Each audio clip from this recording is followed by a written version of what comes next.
미국 유명 디자인 대학교의 강의실 안에서 중국인 유학생과 다른 미국인 학생이 언성을 높이며 수업 중에 말다툼을 하고 있는데요. 이 모습을 지켜보던 학생들은 누구의 말이 진실인지 모르겠다는 혼란스러운 표정을 짓고 있습니다. 이 대학교 안 강의실에서는 대체 무슨 일이 있었던 걸까요? 안녕하세요. 저는 미국에 살고 있는 카멜라입니다. 미국 뉴욕의 FIT 대학교에서 디자인을 전공으로 공부하고 있어요. 이제 막 입학한 상황이라 디자인에 대해 알고 있는 지식이 깊지는 않아요. 제가 다니는 대학교의 첫 학년은 다양한 분야를 공부할 수 있는 교양 과목을 위주로 많이 들어요. 그 강의 중 하나가 아시아 국가에 대한 지식과 이해에 관련된 강의였습니다. 제가 이 강의를 선택한 계기는 저의 정체성 때문입니다. 저는 아빠가 미국인이고 엄마가 한국인이기 때문에 항상 한국에 대한 관심과 그리움, 동경이 많았거든요. 미국에서 나고 자라면서 저는 미국인이지만 어릴 적부터 인종차별을 겪으면서 자라왔어요. 저는 어릴 적부터 엄마에게 한국 이야기를 많이 들어왔어요. 한국이 작지만 얼마나 훌륭한 나라인지, 전쟁을 겪고 불과 몇십 년 만에 한국 어른들이 피땀 흘려 경제대국으로 부강하게 만들었는지 이미 알고 있었어요. 하지만 더 깊이 있게 알고 싶고 한국을 무시하며 인종차별을 하는 몰상식한 사람들이 있으면 나도 뭔가 알고 대응해줘야겠다는 생각에 이 교양 과목을 선택하게 됐어요. 아시아 문화의 이해라는 과목이라서 수강생 중에는 중국, 일본, 한국 유학생들이 많이 있는 편이었어요. 일본이나 한국 유학생들은 조용하며 남에게 피해를 주거나 존재감을 드러내지 않아요. 하지만 중국 학생들은 여러 명이 몰려다니며 무리지어 앉아 자기들끼리 너무 시끄럽게 중국어로 말하면서 민폐를 끼치고 다녀 모든 학생들이 그들과 수업을 듣기 싫어했어요. 저 또한 중국인들이 많이 듣는 수업은 피하고 싶었는데 관심사가 비슷하니 어쩌겠냐는 마음으로 수업을 듣기 시작했죠. 이건 인종차별적인 생각이 아니라 그들의 태도가 만들어낸 사람들의 인식이었어요. 담당 교수님께서는 아시아권 나라 중에 중국, 일본, 한국에 대해 이야기를 많이 해주셨어요. 저도 어릴 적부터 엄마에게 이야기를 많이 들어 알고 있지만 이 세 나라는 역사적으로 뗄래야 뗄 수 없는 관계성이 짙은 나라더라고요. 교수님께서는 최근 들어 아시아 국가 중 한국에 대한 이야기를 흥미롭게 다뤄주셨고 한국이 일본, 중국과는 다르게 이제는 문화적으로 가장 뛰어나며 최근에는 K-팝, K-푸드, K-영화, K-드라마, K-화장품의 수식어가 붙을 정도로 한국이 세계에 미치는 문화적인 영향이 가장 크다고 말씀하셨어요. 그러면서 교수님 본인이 최근 한국 김밥에 대해 푹 빠져 있다는 이야기도 하셨죠. 한국의 김밥은 최근 출시한 지 한 달도 안 돼서 곳곳에 품절 현상이 벌어지고 있고 그동안 김밥을 주로 팔았던 곳이 아닌 미국 전역에 560개의 매장을 운영하고 있는 대형 유통마트 트레이더조 같은 곳에서 일어나는 일이라고요. 특히 채식주의자 많은 미국이라 비건들에게 폭발적인 인기가 높아 다른 상품명을 쓰지 않고 그냥 품명을 김밥으로 쓰고 있죠. 김밥 수백만 줄 분량의 250톤 규모의 물량이 순식간에 완판이 됐고 교수님 본인도 비건이라 김밥을 트레이더조에서 구매해 맛을 보고 그 다음에 트레이더조에서 김밥이 보일 때마다 20개씩 대량으로 구매해 냉동실에 보관해 둔다고 말씀하셨어요. 건강식과 휴대성이 중요시되는 미국의 식문화 트렌드와도 잘 맞아 미국인들에게 엄청난 인기를 끌고 있는 김밥은 정말 맛있으니 꼭 먹어보라고 추천까지 해주셨습니다. 그때 조용했던 일본 학생이 손을 번쩍 들며 김밥은 일본의 스시라며 한국이 일본을 따라 베꼈다고 주장하고 반박하기 시작했어요. 한국은 일본의 식민지였고 문화, 기술적으로도 한참 뒤처졌으며 한국이 급성장을 할 때 일본의 모든 것을 따라해 성장의 발판이 되었다고 주장하더라고요.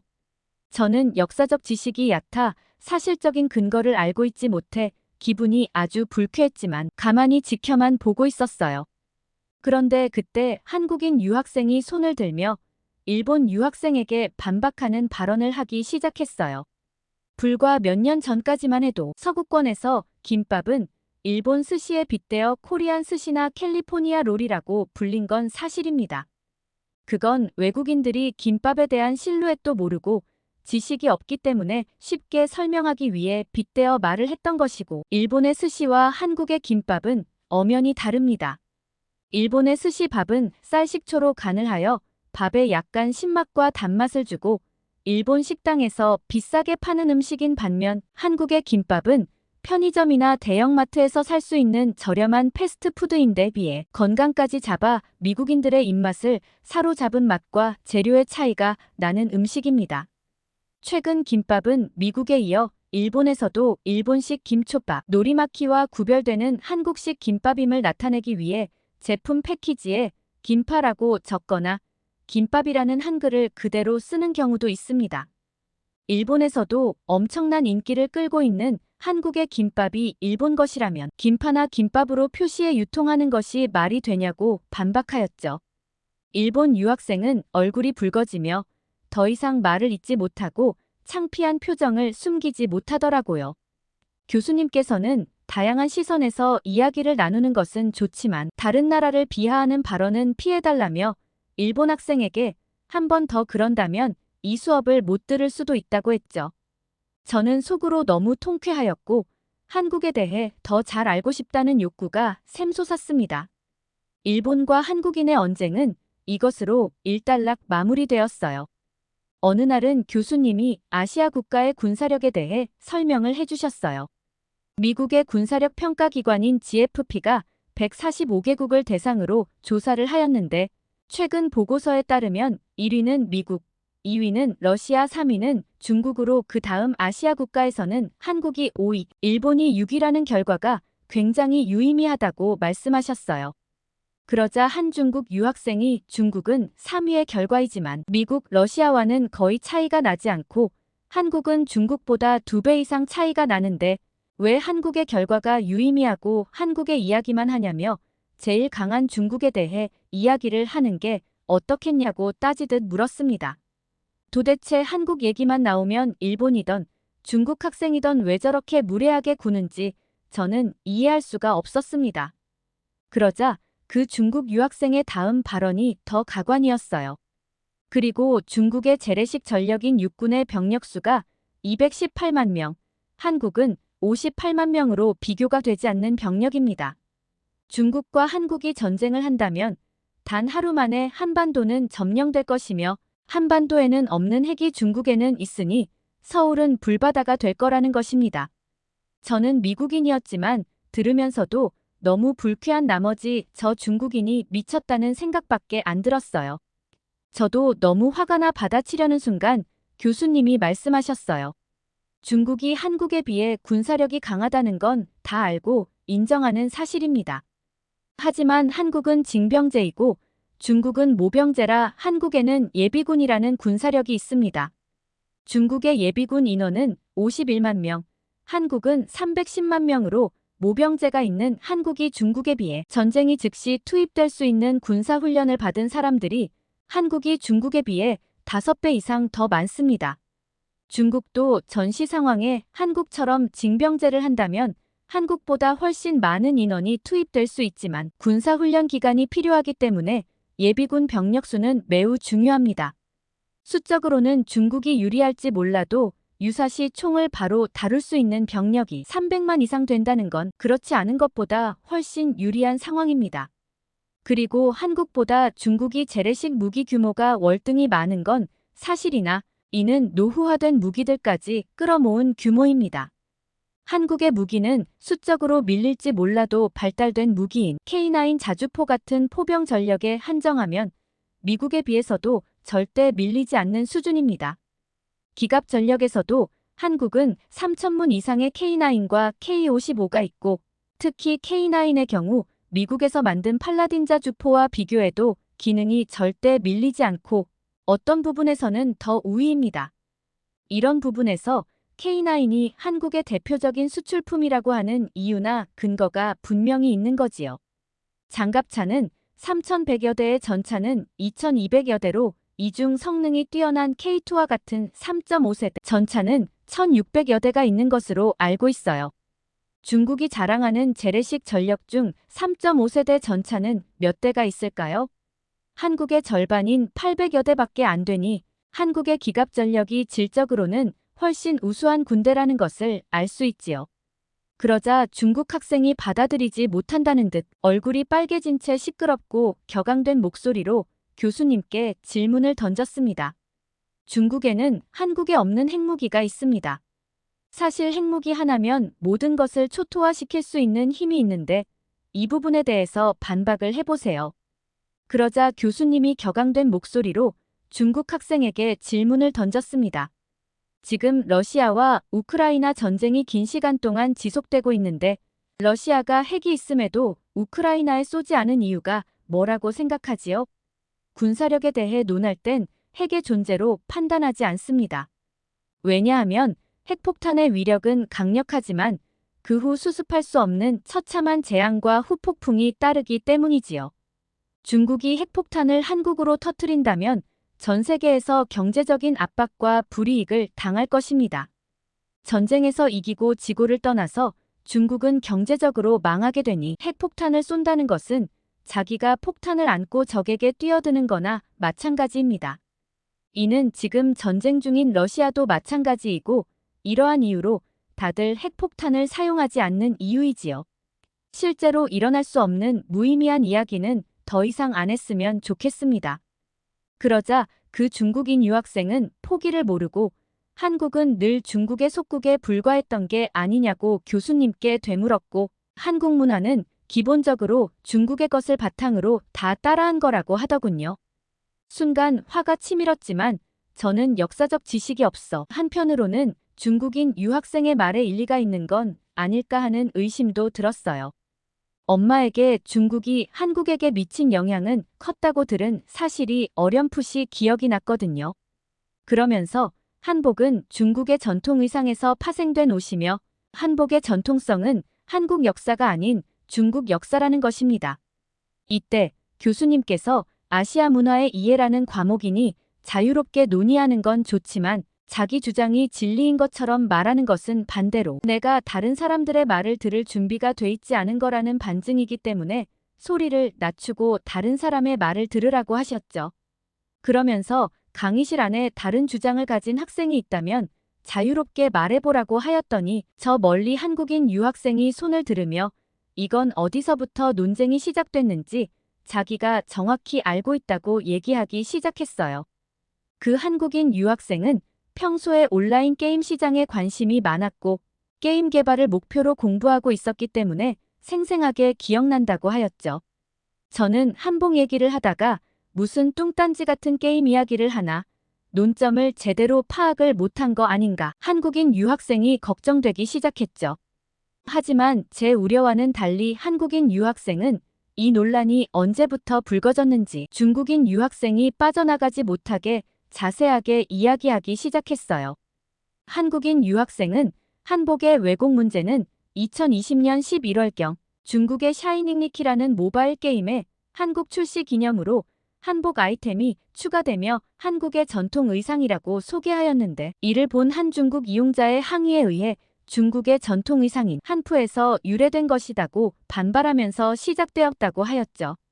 이와 함께 우리나라 게임 이용자들이 불쾌하다는 표현으로 항의하자 결국 해당 업체는 중국 기업으로 조국의 입장을 견지하겠다는 입장문을 밝히고 한국 시장을 철수하였다는 것이었어요. 그 후 웨이보 인플루언서, 드라마 제작사, 연예인 등이 줄지어 한복을 한푸라고 주장하면서 한복이 정말 중국의 한푸라고 믿게 되는 중국인들이 많아졌다는 것이었죠. 그리고 한국인 유학생은 덧붙여 말을 이어갔어요. 이처럼 한복에 대한 중국의 억지가 지속되는 가운데 이런 사태가 벌어지게 된 이유를 찾아보면 2010년대부터 시작된 중국산 한복이 증가하게 되자 한복을 만드는 기술자들이 중국 내에 많이 생겨나게 되었고 한복을 기계로 대량 생산하게 되자 제작 기술이 중국으로 넘어갔다고 말했어요. 중국몽에 사로잡힌 중국의 국수주의가 강화되면서 한복을 입는 민족은 중국의 소수민족이라고 소개하는 등의 상식 밖의 이야기를 하기 시작했다고 하였죠. 우리나라와 외국은 한복을 한국 고유의 전통 의상으로 인정하지만 세계에서 중국만이 인정하지 않고 있는 상황이라고 말하자 중국인 유학생이 시끄러운 목소리로 제법 그럴싸한 반박을 하기 시작했어요. 중국 의상 중 한푸라고 하는 의상이 있는데 한복은 이 한푸에서 파생된 것이라 주장하는 것이죠. 원래 중국 것을 한국의 것 마냥 둔갑시켰다고 하며 한복뿐만 아니라 동아시아의 모든 국가의 전통 의상이 중국에서 파생되었다는 주장도 하게 됩니다. 가장 최근 한족 왕조인 명나라 때에 오신 한푸를 강조하며 한복이 명나라의 한푸와 유사하며 한국은 명나라의 속국이었기 때문에 지금의 한복은 한푸의 아류일 뿐이라고 하였죠. 그러자 한국인 유학생은 준비했다는 듯 반박을 시작하였어요. 한복이란 한민족의 전통 의상, 특정 시기, 특정 복식이 아닌 시대의 흐름에 따라 형태가 변해온 우리 민족의 전통 의상을 가리키는 것으로 기원전 8세기 중앙아시아 일대 활동 유목민족 스키타이 시대 때 유래되었다고 하였죠. 따라서 유목, 기마에 편리한 상하의 분리 투피스 형태의 복장이 발달하게 되었고 이것이 현재 한복의 기본 구조가 되었다고 하였죠. 하지만 중국의 한푸는 겉에서 바지가 보이지 않을 정도로 긴 겉옷, 여미는 부분도 길어서 등 뒤로 돌아가는 원피스 형태라고 했어요. 그러면서 중국에서도 한국의 의상이 유행을 했던 적이 있다고도 하였죠. 고려와 원나라 몽골 20년 전쟁 후 고려가 패배하면서 원나라의 고려 궁녀들이 끌려가게 되었는데 그 궁녀 중 하나가 중국의 황후가 되었고 한국에서는 잘 알고 있는 기황후입니다. 이 영향으로 당시 원나라에서는 고려의 음식, 의복 등이 크게 유행하였죠. 원이 멸망하고 한족이 세운 명나라가 건설된 이후 명나라 초기까지 고려 풍습이 유행하게 되는데 이를 고려양이라고 부릅니다. 당시 명나라 복장을 보면 투피스 형태의 고려 의복과 유사함을 확인할 수 있는데 이 때문에 오히려 한복이 한푸에 영향을 주었죠. 하지만 명나라 9대 황제 홍치제는 고려양을 오랑캐의 풍습이라며 금지시킨 이후로 명나라 중 후기 때 복장이 이전에 기다란 원피스 형태로 돌아간 겁니다. 중국 인플루언서나 네티즌은 한복이 한푸라고 주장할 때 명나라와 조선 초기의 관복 사진을 증거로 보이는데 두 나라의 관복이 비슷한 건 사실입니다. 그 당시 조선이 명나라를 아버지의 나라로 따르고 있었기 때문에 관복과 용포는 명나라의 영향을 받은 게 맞으나 궁중 예복과 관복에만 국한된 것이지 백성들이 입는 평상복은 우리나라의 고유 의상입니다. 두 나라의 교류가 잦았기 때문에 서로의 영향을 받은 건 사실이나 역사 자료를 조금만 살펴보더라도 의상의 형태가 다르고 기원이 다르다는 걸 누구나 확인할 수 있다고 말했죠. 교수님의 대답을 기다리면서 교수님도 중국인 유학생의 의견에 동의할 거라 반쯤 예상했죠. 그런데 놀랍게도 교수님은 중국인 유학생을 향해 침착하면서도 단호한 눈빛을 보내며 말했어요. 그건 오해입니다. 하지만 현실은 그보다 훨씬 복잡해요. 중국과 한국의 역사적 관계를 좀 더 자세히 살펴봅시다. 교수님은 한국이 중국과 지리적으로 가깝지만 언제나 고유한 문화적 정체성을 유지해왔다고 설명했어요. 한국인들이 수세기에 걸쳐 독특한 언어와 관습 예술적 전통을 발전시켜왔다는 것이었죠. 교수님의 말씀을 들으면서 이상한 자부심이 솟구치는 걸 느꼈어요.